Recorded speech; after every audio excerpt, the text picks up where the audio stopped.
Сайн байцгаана өрхөн үзэгчдээ амралтынхаа өдрийг ая тухтай сайхан өнгөрүүлж байна уу? Өнөөдөр 12 дугаар сарын 1-ний өдөр.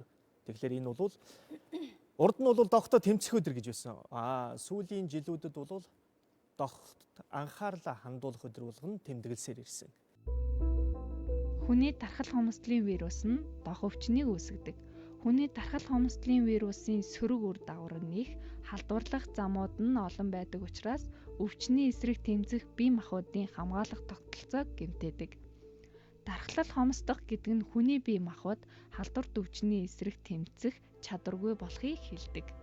Харин хам шинж гэдэг нь аливаа нэг өвчний үед халуурах, хоолн дургүй болох, зэрэг олон янзын байдлаар хавсарч илэрхийг хэлнэ. Хүний тархал хомсдлын вирус нь хүний биеийн шингэн болох цус, үрийн шингэн, хөтрээний ялгадас болон хөхний сүүнд дагуулгадана. Улмаар халдвартай хүний дээрх шингэнүүд өөр хүний биед орсноор халдвар дамжина. Ингээд манай студид өнөөдөр хаан улс дүүргийн эрүүл мэндийн төвийн дох бэлгийн замаар дамжих халдварын кабинетийн зохицуулагч Ундармаа, Сүхбаатар дүүргийн эрүүл мэндийн төвийн бэлгийн замаар дамжих халдварын эмч Мөнх Дэлгэр нар хүрэлцээд байна. Тэгэхээр бол өнөөдөр 12 сарын 1 гээд би саяхан хэллээ. Тэгэхээр энэ хүү өдрийг маань дэлхийд хэдийнээс эхлээд тэмдэглэж эхэлсэн юм бэ? За 1985 оноос дэлхийд орол хэдэх дохын асуудал анхаарлаа хандуулах өдрийг тэмдэглэж эхэлсэн байгаа. Энэ жил бол бид нар өөрчлөлтийг та бид хийнэ гэсэн уриатай Монгол улсад энэ өдрийг тэмдэглэхээр цөмөр бэлдээд байна. Тэгэхээр бол дох гэдэг өвчин маань бол ер нь бараг л шин залуу өвчин гэж хэлж болно үстэй. Дөнгөж одоо хэдэн жил 30 гаруй жил болж байгаа. Тийм ээ? Тий. Ер нь бол тийм шүү. Анх Монгол улсад бол 1992 онд анх дох өвчин онцлогдож тэрнээс хойш дох өвчин гэдгийг монголчууд бол мэддэг болсон тий. За тэрнээс хойш бол энэ өвчинд ингээ анхаарлаа хандуулад онцлогын эмчилгээгээ бол сайн хийгээд ингээ явж байгаа. За тэгээд дох өвчин гэдэг маань яг ямар өвчин бэ гэхээр дох өвчин гэдэг нь хүний дархлал хомсдлын вирусээр үүсгэгддэг. Нэгэсэндээ хүний дархлалыг олдомлоор хомсдолд хүргэж байгаа тийм өвчин байна. Тэгэхээр хүний дархлал олдомлоор хомсдлоо гэдэг маань нэгэсэндээ төрөлхийн өвчин биш байх нь шүү дээ тий. Олдомлоор тэр хүн дархлалын тийм дархлаа дарангуулагдах тийм байдалд хүрж байгаа гэсэн үг. Тэгэхээр энэ бидний эргэн тойронд байгаль дэлхийд эргэн тойрон энэ эрчинд бол маш их төрлийн бактери вирусууд бол эргэн тойронд байж байгаа. Тэр болгонд ингээд хавтлаар бол энгийн хүн бол ингээ өвчин тусахгүй байх нь шүү дээ. Тэгэхээр энэ дорхлын олдмол хомсдол энэ хэдэхээ вирусын халдвар авчихсан байгаа хүн энэ юунд маш их өртөмтгий гадаад орчны янз бүрийн халдварт бол маш их өртөмтгий болоод нэгэсэндээ тэр хүн дархлаа их олдомлоор хомсдсон учраас тэр хүнд маш олон төрлийн дархлалтай холбоотой өвчлөлүүд илэрдэг. Хамгийн наад зах нь гэхэд тэр хэдэгийн халдвар авсан нэгэсэндээ вирусын халдварыг авсан хүн болвол вирусын халдварыг авсан хүн маш амархан ханиад хүрэх тохиолдолд энгийн хүн болвол ингээд 7 хоног вирус өөрөө 7-оос 14 хоногт эмнэлзүүгээр бол эмчлэгдээд өөрийнх нь дархлаагаар эмчлэгдээд явдаг. Гэтэл энэ өвчнөр өвдчихсэн хүн болвол маш хүнд тусна. За тэгээд бүр уушгины хатгалгаагаар хүндрэгч байт юм уу те. Ингээд болвол тэр хүн дархлалын олдмол хомсдолд орчихсон учраас хүнд явцтай тийм өвчнүүдэд их хүртэмтгий олно л гэсэн үг. Хүний дархлал хомсдлын вирусаар үүсгэгддэг гэж түрүү хэлсэн. Тэгэхээр энэ вирус маань өөрөө HIV буюу Human Immune Deficiency вирус гэж байгаа. За энэ вирус маань өөрөө яадаг вэ гэхээр ретровирата овгийн Human Deficiency вирус гэсэн овогт хамаардаг дан утаслаг ийм вирус байгаа. Энэ вирус маань өөрөө бусад вирусээс онцлогтой байгаа. Ямар онцлогтой байх вэ гэхээр гадаад орчинд бол маш их тесрэггүй байх нь. Ариутгалын бодисд бол маш урд 1-2 секундын дотор бол үхэж өвчин үүсгэх чадвараа алддаг ийм вирус байх нь. Тэрнээс гадна түрүү хэлсэн хүний биологийн бүх төрлийн шингэнд агуулгадаг гэж түрүү хэлсэн те. Тэрэн дээр хэлэхэд одоо хулхинд ч юм уу за тэгээд нус цэр шүлс гэд бүх биологийн шингэнүүдэд бол тодорхой хэмжээгээр агуулгаддаг гэж үздэг. Гэхдээ тэр болгон бол өвчин үүсгэх хэмжээнд бол байхгүй байх нь. Тэгвэл үрийн шингэнд тэгээд эмэгтэй хүний үрийн өтрээний шүүрэлд бол маш их хэмжээгээр буюу өвчин үүсгэх хэмжээнд агуулгаддаг. Дох нь хүний дархлын тогтолцоог гэмтээж өвчлүүлдэг нэг өвчний дараалсан үе шат юм. Тухайн хүний биеийн эсэргүүцлээс хамаарч дархлын тогтолцоог гэмтээх хүртэл тодорхой хугацаа шаарддаг бөгөөд дунджаар 6 сараас 10 жил үргэлжилдэг. Энэ хугацаанд эрүүл мэт харагдаж өөрийгөө халдвар авсныг мэдэхгүй байснаар халдвар тараах аюултай байдаг. Энэ үед вирус зөвхөн дархлын тогтолцоонд чухал үүрэгтэй Т4-ийг гэмтээдэг. За тийм учраас хамгаалтгүй бэлгийн хавталт хамгаалтгүй бэлгийн хавталт орсон тохиолдолд үрийн шингэнээр маш амархан халдвар дамжих нь өвчтөе ихээс урагт бол бас дамжих тийм эрсдэлтэй. За тэрнээс гадна халдвартай цус тусан бүтээгдэхүүнээр буюу халдварлагдсан цусыг цусаар дамжиж хоёр дахь хүнд бас халдварлах нь. Гэхдээ Монгол улсад одоогоор бол 281 тохиолдол өнөөгийн байдлаар 92 оноос хойш 281 тохиолдол бүртгэгдээд имшлэгдээд зарим хүмүүс бол энд насарсан ийм тохиолдлууд бас бүртгэгдсэн байгаа. Тэгвэл энэ тохиолдлоор бүртгэгдсэн ер нь аль замаар илүү их энэ вирусыг дамжсан байна. За энэ бол бүгдээрээ 100% бэлгийн замаар дандаа бэлгийн замаар энэ нөө тусан бүтээгдэхүүнээр халдварлагддаг, жирэмсийнхээс урагт гэсэн. Тэгвэл энэ хугацаанд бид нөр нийтдээ 17 ихийг төрүүлсэн. 17 ихээс 25 хүүхд төрсөн байгаа. 25 хүүхд маань бүгдээрээ нөгөө шинжилгээр болон клиникээр бол HIV хүний дархлын хомслын вирусын халдвар бол үгүйсгэгдсэн. Тэгэхээр Монгол улсад дамжтай ганцхан зам маань ер нь бэлгийн зам л гэсэн үг. 27 жилийн туршид бол маш их мэдээллийг бол хүмүүст хүргэсэн байгаа. Бид нар мэдхий ихээр мэдж байгаа мөртлөө яг амьдрал дээр зан үйл дээр ерөөсөө хөвшүүлж чадахгүй байгаа юм. Энэ хөвшүүлж чадахгүй байгаа нь одоо хаана яавал энэ хүмүүст хөвшүүлж сургах талаар ер нь эрүүл мэндийн байгууллагаас ямар ажил хийдэг юм бэ? За энд тэгээд 281 тохиолдол нь бэлгийн замаар дамжсан гэж хэлсэн. Тэгэхээр энэ ерөөсөө л дандаа зан үйлтэй холбоотой. Зан үйл гэдэг чинь ерөөсөө тэр тухайн хүний хүүхэд байхасаа л авч байгаа өөртөө тогтоож байгаа байдал тийм үү. Тэгэхээр тэр эцэг эхчүүд бол энийг бас бэлгийн харьцаа гэдгийг бас хүүхдтэйгээ нээлттэй нэгдүгürt бас харьцаж чаддаггүй. Энэ бол нэг нуугдмал асуудал. Яг нь нууцлагдмал хүний нууц нандан тийм харилцаа тийм үү. Тэгтэл энийг бол хүүхдтэй нас биеинд хүрсэн өсвөр насны хүүхдүүдэд эцэг эхчүүд өөрөө үлгэр дуурайлж болоод зөв зан үйлийг үүсгэх ёстой. За тэрнээс гадна сургуулийн өсвөр насныханд маш их сургалт явагддаг. Хүүхдүүд бол маш их сургалтанд бол маш сайн сурсан байдаг. Мэдээллийг бол сургалтаас өсвөр насныхан маш сайн авсан байдаг. Тэгтэл энэ халдвараар өвдсөн байгаа нь тэр зан үйлийг бол хэвшүүлээг байгаатай холбоотой. Нэг хэсэг энэ ерөнхий боловсролын сургуулиудад энэ хичээлийг бас эрүүл мэндийн хичээл гэж ордог гэсэн. Энэ хичээлийг бас орохоо болцсон гэсэн. Энэ жилээс дахиад сарын гэрэл сайд ингээд дахиад энэ хичээлийг оруулахар тийм шийдвэр гаргаад ороод явж байгаа. За тэгэд зан үйлтэй холбоотой бас нэг асуудал нь яагаад хэвшүүлж чадахгүй байгаад энэ гэхлээр бэлгийн замын халдвар төвч Монгол улсад тасралтгүй ингээд өссөн хандлагатай байгаа. Тэр дундаа Кутен, Тэмбүү, халамидын халдваруудаар өсвөр насныхан бас өвдөд ийн. Энэ хэдийг тогтоо энэ бүртгэгдсэн хүмүүс хүүхд 15 настай хүүхдүүд хүртэл бүртгэгдсэн байна шүү дээ. Тэгэхээр одоо энэ дох өвчний халдварыг авсан 15 настай. 15 наснда бэлгийн харьцаанд орж ийн. Эрт бэлгийн харьцаанд орж ийн гэсэн үг. За тэгээд ер нь бол 13 настайгаас бэлгийн харьцаанд хүүхдүүд ер нь орж байгаа гэсэн судалгаагаар бас байдаг. 13 нас бол бас яг бэлгийн харьцаанд орох нас арай л биш. Тэгвэл энэ манад ер нь энэ насны хувьд хэдээс 15-аас хэд хүртэлх насны ер нь голчлон хэдэн насны хооронд илүү их одоо энэ өвчлөл өртөөд байгаа юм. 281 тохиолдлоос 60 тохиолдол нь бол 30-аас 35 насны 45 45 тохиолдол нь болохоор 24-өөс 29 насны.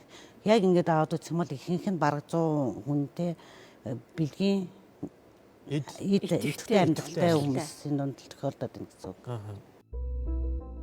Дох өвчний үед ямар ч шалтгаангүйгээр дараах шинж тэмдгүүд ихэнхдээ илэрдэг. Дархлын систем сулрах тусам тухайн хүн жингээ алдаж, ядрамтгай болж, янз бүрийн арьсны өвчин, элдв яр шарах, мөөгөнцөр болон шингээ алдах зэргээр аливаа халдварт өртөмтгий болно. Улмаар уушигны өрөвсөл, хомхой, сүрье, хорт хавдар зэрэг илүү ноцтой хүнд өвчнүүдэд өртөнө. Нэгэнт дох өвчний энэ шатанд хүрсэн нөхцөлд хүндөвтөр халдварын улмаас ихэвчлэн 1-2 жилийн дотор нас бардаг. Өнөөдөр манай одоо энэ эмчилж байна уу, эмчлэгддэг болсон уу гэдэг талаар. За 1992 оноос нийтдээ 281 хүн бүрсгэгдсэн. Үүнээс бол нас орсон хүмүүс бол тодорхойгоор байдаг. Нас орсон хүмүүсийн маань 45.5% нь болохоор онцлогдоод 12 сарын дотор нас орсон байгаа. Энэ одоо юу хэлж байгаа юм бэ? Онцлоод нөгөө эмчилгээгээ авч байхдаа нас орчоод байна гэсэн үг. За 2015-аас 2017 оны хооронд нийтдээ 69 хүн онцлогдсон байдаг. Онцлогдсон хүний маань 40% нь дохойхоо шатанд. За тэгэхээр энэ хамгийн аюултай юм юу юм гэхээр эцсийнхээ шатанд хүмүүс эмнэлэг рүү хандж яана гэсэн үг. Бид нөр онцлогоогоо орой хийж байна. За энэ болохоор эмнэлгийн байгууллагаас шалтгаалж байгаа юм бол биш тийм үү? Бид нар хэнийг хүчээр шинжилгээ өг гэж хэлэхгүй. Тэгэхээр хүн болгон одоо өөрөө эрсдэлтэй заавал хийсэн бол янз бүрийн баталгаагүй цус үйлүүлсэн ч юм уу тохиолдлын бэлгийн харьцаанд орсон бол сайн дураараа шинжилгээнд хамрагдах ёстой. Тийм ч болохоор бүх эрүүл мэндийн төвүүд хөдөө орон нутгад сайн дурын зөвлөгөө шинжилгээний төв гэж ажилладаг. Тэгээ сайн дурын зөвлөгөө шинжилгээний төв гэдэг маань ирсэн хүнийг айдсыг арилгаж өгөхийн төлөө тийм үү 20 минутын дотор л бид нар хариуг нь гаргаж өгдөг. Ерөөсөө шинжилгээ авлаа 20 минутын дараа одоо шинжилгээнийхээ дүнг сонсч болно. Тийг нь болно гэсэн үг. Одоо энэ шинжилгээг маань одоо хаана аваад байна? За нэгд бол халдвар төвчин судлалын үндэсний төв буюу улаан тууз эмнэлэг, хоёрт нь болохоор бүх эрүүл мэндийн төвүүдийн дох бэлгийн замаар дамжих халдварын кабинет, Дүүргүүдийн тийм. дүүргүүдийн эмнэлэг, хөдөө орон нутгийн бэлгийн замаар дамжих халдварын кабинетууд, дээрэс нь сайн дурын зөвлөгөө шинжилгээний төвүүд гэж байгаа. Тэгээ төрийн бус байгууллагууд байна бас. Дохыг илрүүлэх шинжилгээ маань дотроо 2 анзаа. Нэг нь түрүүний миний хэлснээр сайн дурын зөвлөгөө шинжилгээ буюу иргэн өөрөө хүсэх юм бол хандах тийм үү. Хоёрт нь бол үйлчлэгээ үзүүлэгчдийн санаачлагаар. Тэгэхээр танд үйлчилж байгаа төрийн болон төрийн бус байгууллагууд аж ахуйн нэгжүүд танд юу тавих нь шүү дээ санал одоо та манад ажилд орохын төлөө та хагалгаанд орохын төлөө та гадаад явахын төлөө энэ төрлийн шинжилгээ хийнэ үү гэдэг.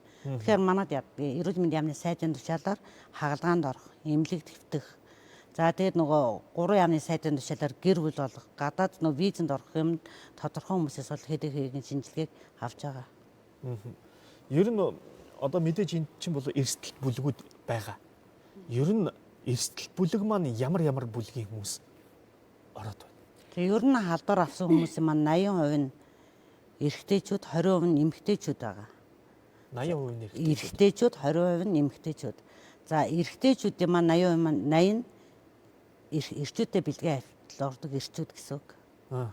Тэгэхээр одоо ихэнх нь л одоо гей залуучуудын дунд л байна л да. Гэхдээ одоо сүүлийн бол энэ зөвхөн эрсдэл бүлгийн хүн ам гэхээсээ илүү нийт масс руугаа бид нар чиглэхийг хүсэ. Яагаад гэвэл сүүлийн жилүүдэд зөв жирэмсэн ээжүүдээс гэсэн бид нар хүний дархлан хамтлаг вирусын халдварыг илрүүлж байна шүү дээ. Ер нь бол вирусаар үүсгэгдэж байгаа вирусынхаа дарангуулах тэр эмчилгээг бол халдвар төвчин судлалын төв дээр хийдэг.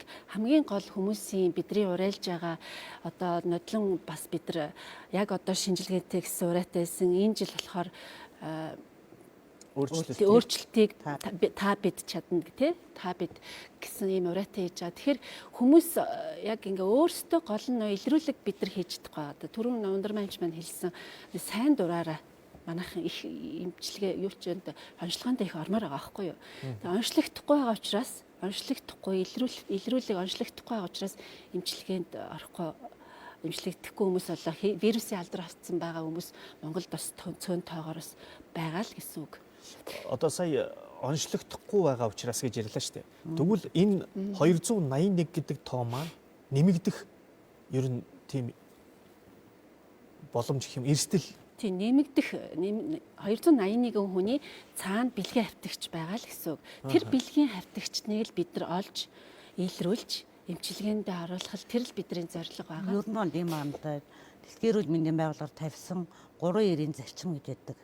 Тэр нь юу юм бэ гэхээр эхний эр нь болохоор хүний дарх сомлог вирусын халдвартай хүмүүсийн 90% нь онцлээ. Хоёр дахь эр нь болохоор хүний онцлсон хүнийхээ 90% нь ретровирусын эсрэг эмчилгээнд хамруулъя. Ретровирус гэдэг маань юу вэ? Одоо нөгөө хүний дарх сомлог вирусын халдварыг үүсгэж байгаа вирус. Тэгэхээр тэр вирусын эсрэг нөгөө эмээр гаргаад авцсан байж тээ бид нар. Тэгэхээр онцлсон хүнийхээ 90% нь вирус эсрэг эмчилгээнд хамруулъя. Сүүлийн 90% нь болохоор эмчилгээнд хамруулсан хүнийхээ 90% нь вирусын ачааллын буюу цусндах байгаа юуг нь бууруулах гэсэн юм. Тэгвэл манай Монгол вирусыг дарангуйлах тийм дарангуулъя л гэсэн үг байхгүй. Монголд бол энэ яг ингэхээр 35, 87, 70 гэсэн хувьтай явдаг. Тэгэхээр бид нүр халдварт энэ 281 гэдэг маань Монгол улсад халдвартай хүмүүс маань 35% л байна гэсэн үг байхгүй юу? Тэр нь цаана үлдсэн 60-70% бид нар оншилж чадаагүй гэсэн үг. Гэхдээ илрүүлсэн хүнийхээ бид нар 87% эмчилгээнд хамруулж чадсан. Энэхүү вирус нэгэнт биед нэвтрэн орсон нөхцөлд түүнийг устгах төгс эмчилгээ үр дүнтэй үрчлэн сэргийлэх тарилах хараахан нээгдээгүй боловч энэ өвчнөөс сэргийлэх аргуудыг бүрэн тогтоосон юм. Харин вирусын үрчлэлийг зогсоох эмчилгээ эсвэл хавсарсан эмийн эмчилгээ хийгддэг. Эдгээр нь хүний тархал хумсдлын вирусын халдвар, дох болон хугацааг уртасгана гэсэн үг юм. Одоо эмчилгээндээ хамрагдахгүй байх тохиолдол ер нь бол 3% байгаад байна шүү дээ. Тэгэхээр энэ хүмүүс маань ер нь яадаг юм бол? За яг энэ хоёр талдалтай эхнийх нь бол юу юм гэхээр анх бид нөгөө дөнгөж HIV-гийн халдвар ороод юу яж хахад нөгөө CD4-9 хэд вэ? Хэд хүртэл буурсан байна гэдгээр CD4 гэдэг маань дархлааны 9. Ингэж ярихгүй болохоор чи бид нар ойлгохгүй шүү дээ. Тийм дархлааны 9 энэ маань хэдээс доош орсон байна гэдгийг үзчихээд эмчилгээнд оруулдаг байсан. Тэгэхээр одоо нөгөө тэр үед онцлогдсон ч гэсэн дархлааны 9 маань буураг байх юм бол угаасаа дэлхийн эрүүл мэндийн байгууллагын заалтаар эмчилгээнд ордоггүй байсан байх нь шүү. Тухайн оны дархлааны байдалд. Сүүлд бол онцлсон болгоныг CD4-ийг тоолохгүйгээр эмчилгээнд шууд хамруулжаа. Нэг хэсэг ярьдаг байсан. Нөө Алдарт Сакс чин Magic Johnson гэдэг. Энэ хүн энэ HDHV-гээр өвчлөөд нэлээд шууган тарьж ирсэн. Тэгэд сүүлд болохоор энэ хүнийг идэгцээ гэж ярьдаг. Энэ боломжтой юу? Та бол сая ер нь бол гүйцэд идэхгүй гэдэг байгаа шүү дээ. Төрөний нөгөө дундарман хичээлсэнтэй адилхан яг нөгөө нэг CD4-9-ийн тоог ингээд ачааллын буур одоо бид нар элэгний БЦ вирусын ачааллыг дарангуулах эмчилгээ хийгээд л эрүүл яваад л насан туршдаа амьдралын чанар нь дээшлэл ингээд явж байгаа тий. Яг тэрнтэй адилхан вирусын халдварыг вирусын халдварыг авсан хүний тэр нөгөө CD4-9-ийн тоог ингээ бууруулаад дарангуулсан тохиолдолд тэр хүний амьдралын чанар нь дээшлээд бусад хүнтэй адилхан эрүүл уртудаа наслана л гэсэн үг.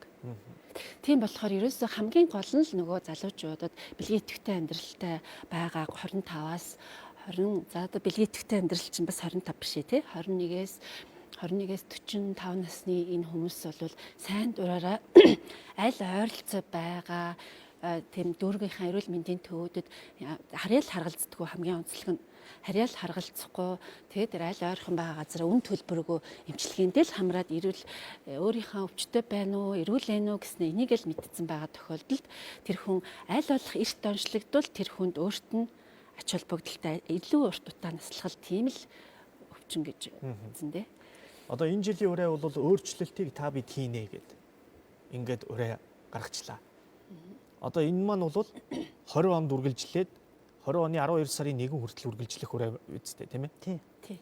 Тэгвэл одоо яг 20 оны одоо та бүгдийн төлөвлөгөөнд одоо энэ одоо юу гэдгийг яг одоо энэ эрсдэлтэй насныхан байна штэ. Одоо ялангуяа одоо бэлгийн тэр хамгийн их идэвхтэй байгаа энэ насныханд руу чиглэсэн ямар ажил хийх юм? За ер нь 2019 оны 7 сараас эрүүл мэндийн яамны сайдын маань санаачлагаар Тэмбүү устгын аян явж байгаа. Энэ аяны хүрээнд бол бид нар бүх эрүүл мэндийн төвүүд болон дүүргүүд маань яасан бэ гэхээр нэг бид нар эрс бэлгийн хаан болох гүүр ам болох оюутан залуус сургаа үйл ажиллагаа чиглүүлж гисэн. Жил болгоны 9 сар оюутны эрүүл мэндийг дэмжих сар гэж явдаг. Энэ хүрээнд байгаа бүх ихтэй сургуулийн оюутнуудыг нэг бол бид нар урьдчилан сэргийлэх үйлчлэгт хамруулад үүний өөрчлөлтөд буюу өвчтөй гарсан хүмүүсээ одоо голцоо өдөр нот хүмүүс аа штэ үн төлбөргүй дүүргийн эрүүл мэндийн төвд дэмчилжээ. Энэ үйл ажиллагаагаа л өргөжлүүлээд явна. Оюутан залуус руу хоёр дахь нь бол нөгөө орон иргэн хүмүүс гэж байдаг. Энэ яг ихэр нөгөө одоо жишээлбэл манай хаан улд өргөдөж чинь биокомбинатын дээр нэг хогийн цэг байдаг шүү дээ. Тэнд байгаа хүмүүс байна. Тэд нар бол бид нар бас нөгөө яг эмнэлгийн нэг цэгийн үйлчлэгээ гэдэг юм ойртуулад яг газар дээр нь очиж шинжилгээ аваад өөрчлөлт гарсан хүмүүсээ бас үн төлбөргүй эмчлээд явж байгаа. За гуравт нь эрсд бүлгийн хүн ам буюу гүүр хүн ам гэхээр нөгөө өсвөр насны хүүхдүүд. Тэгэхээр ерөнхий боловсролын сургуулийн ахлах ангийнх нь бас сургалт сурчлагаа явж байгаа. Гэхдээ энэ өсвөр насны хүүхдүүдийг болохоор нөгөө хамаагүй шинжилгээнд хамруулалт болдгоо ээж аваас нь зөвшөөрөл авч илрүүлэх шинжилгээнд бол хэрэв хүсэх юм бол оролдог. Түүнээс ч өсвөр үеийн кабинет гэж дүүрэг болгонд байдаг. Энэ кабинет маань одоо сургуулиар ядан график гаргаад бэлгийн замаар дамжих халдвар нөхөн үржихүү дээрэс нөгөө эрүүл зан үйл гэсэн сургалтыг хийгээд явдаг. За оюутнуудаа өсвөр насныхныгаа за тэгээд орон гэргүй хүмүүсээ ингээд шинжилгээнд хамруулад байгаа ч гэсэн за зарим томоохон компаниуд бас нийгмийн ухамсарлаад бусад нөгөө ажилчтай сайн дурын ингээд шинжилгээнд ингээд зарим нь ингээд их хамруулаад сайн арга хэмжээ хавуулаа яваад компаниуд бас их байдаг. Тэрнээс гадна бас ингээд бусад ерөөсөө шинжилгээнд хамрагдахгүй байгаа хүмүүсийг л ер нь шинжилгээнд хамруулах нь хамгийн гол зорилго байгаа. Дох дараах замаар халдварлана. Халдвартай хүнтэй бэлгэвчгүйгээр бэлгийн хавталд орох, цуснд хүний дархал хомсдлын вирус байгаа эсхийг илрүүлэх, шинжилгээ хийлгүүгээр цусан бүтээгдэхүүн сэлбүүлэх, бохир зүү, тариур, багжаар арьсыг хатгаж цоолох. Ямар нэгэн мис ажилбар хийлгсэн тохиолдолд халдвар авна. Мөн дохын халдвартай ихээс урагт жирэмсэн болон төрөх үед төрсний дараах үед хөхний сүүгээр тус халдварлана. Энэ хүний дархал хомсдлын вирус гэдэг. Энэ вирус маань одоо ерөнхийдөө бол хүний дархлааг л хомсдуулаад байна гэдэг байгаа шүү дээ. Тэгэхээр ер нь хамгийн анх ер нь ямар шинж тэмдгээр илэрч болдгийг. Хамгийн анх бол энд бол цонх үеийг бол хүмүүс ойлгох хэрэгтэй байдаг. За тэгэхээр цонх үе гэдэг маань юу ах вэ гэхээр за хамгаалтгүй бэлгийн хаталт орсон тохиолдолд тий хамгаалтгүй бэлгийн хаталт орсны дараа 1 2 3-аас 6 сарын хугацаанд тэр одоо бидний оншилж байгаа онцлогч тэр вирусын эсрэг үүсэж байгаа эсрэг биеэр нь бид нар оншилдог. Гэтэл тэр нууц өвчин маань тодорхой хэмжээгээр антител эсрэг бие үүсэх хугацаа маань вирус орсноос хойш эсрэг бие үүсэх хугацаа маань хүн бүрд харилцан адилгүй байх нь тий. Тэгэхээр энэ хугацаанд 3-аас 6 сар байдаг. Энийг цонх үе гэж хэлж байгаа. Энэ үед бол шинжилгээ өгөхөд тэр хүнд бол эрүүл гарах нь шүү дээ. Тэгэхээр 3-аас 6 сарын дараа хэрвээ тухайн шинжилгээ сөрөг гарсан тохиолдолд 3-аас 6 сарын дараа давтан шинжилгээ өгөөрэй гэж бол заашгүй тэм зөвлөгөө өгөх ёстой байдаг. Тэгээд энэ шинж тэмдэг нь бол вирусын халдвар авсан хүн бол маш ингээд удаан хугацаагаар халуурах тэр нь бол зүгээр энгийн хүн шиг биш байх нь шүү дээ. Бүр 1 сараас дээш хугацаагаар халуурах, 1 сараас дээш хугацаагаар шалтгаан тодорхойгүй суулгах, биеэр тууралт гарах, тэгэл уушигны хатгалгаагаар хүндрэх гэх мэтчлэн арьсан дээгүүр маш олон төрлийн тууралтууд гарах гэд их олон төрлийн өөрчлөлтүүд гардаг л да. Тэгээд зарим хүмүүс бол ер нь яг ингээд бэлгийн хаталт орсныхоо яг маргааш нь ч юм уу нөгөөдөр нь ч юм уу ирээл шинжилгээнд хамрагддаг. Тэгэхэд бол угаасаа мэдэгдэх юм байхгүй сөрөг гарна. Тэгэхээр ерөөсөө л 3-аас 6 сарын дараа давтан шинжилгээг бол өгөөл яваад ах хэрэгтэй. Тэгвэл гол нь хүн өөрөө өвчлснөөс хойш вирусын халдвар авахаасаа өмнө тий өөрийнхөө зан үйлийг өөрчлөөд орчин хүмүүстэй бол энэ мэдээллийг маш сайн түгээх л хэрэгтэй.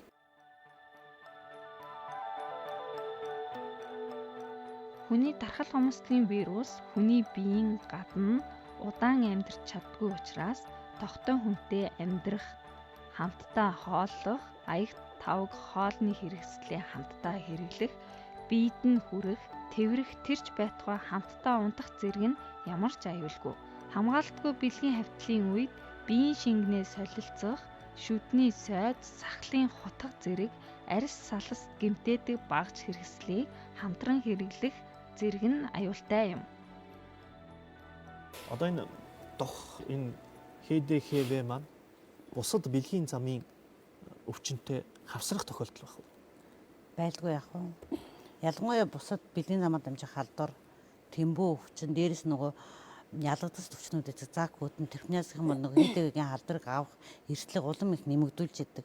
Яг тэгмэл хичнээн нөгөө вирус айлч нөгөө юу яд бэлгийн замаар дамжих халдварыг хүртэмхий бие маань авах нөгөө үүд хаалга гэж байх хэрэгтэй. Тэгэхээр цусанд орж ижил халдвар дамждаг. Тэгэхээр нөгөө бэлэг эрхтний бүрэн бүтэн байдал алдагдсан жижиг микро травмууд үүссэн байх юм бол халдвар авах Тэр травмууд гэдэг маань юу гэсэн? Одоо яг бэлэг эрхтний тэмбүү өвчнүүд бол шарах гардаг.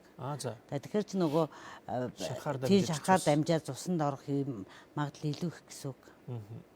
Арьс салстын бүрэн бүтэн байдал алдагдчихна гэсэн үг шүү дээ, тий. Түрүү нөгөө нэг ундар мамчин юм дээр бас хэлжсэн гей залуучдын дунд илүү 80% тохиолдоод байна гэсэн. Гей залуучууд яагаад илүү ингэж яаж нэхэр эрэгтэй эмэгтэй хоёр мөлбөтрээр ингэ бэлгийн харьцаанд орж байгаа ч шулуун гэцэр бэлгийн хаталт орж ийнэ гэдэг маань маш их эрсдэл дагуулж байгаа. Нөгөөд арьсны бүрэн бүтэн байдал алдагдсан энэ тохиолдолд бол тэрүүгээр бохор орох нь ба шүү дээ. Арьсны бүрэн бүтэн байдал алдагдж байгаа л гэсэн үг. Тийм тэр цусанд орох юм хурдан гэсэн үг.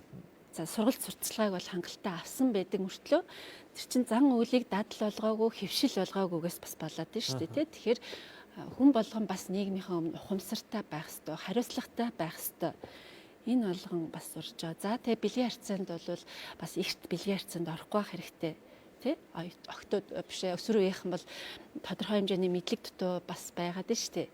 Эрсдлийн нөгөө цаад юуг нь сайн ойлгоогүй сургалт авсан мөртлөө тэрийг сайн ойлгоогүй байгаад байна. За тэгээд урьдчилан сэргийлэхдээ бэлгийн харьцаанд орохдоо бас бидний хэлдэг те эмнэлгийн мэрэгчлэтнүүдийн хэлдэг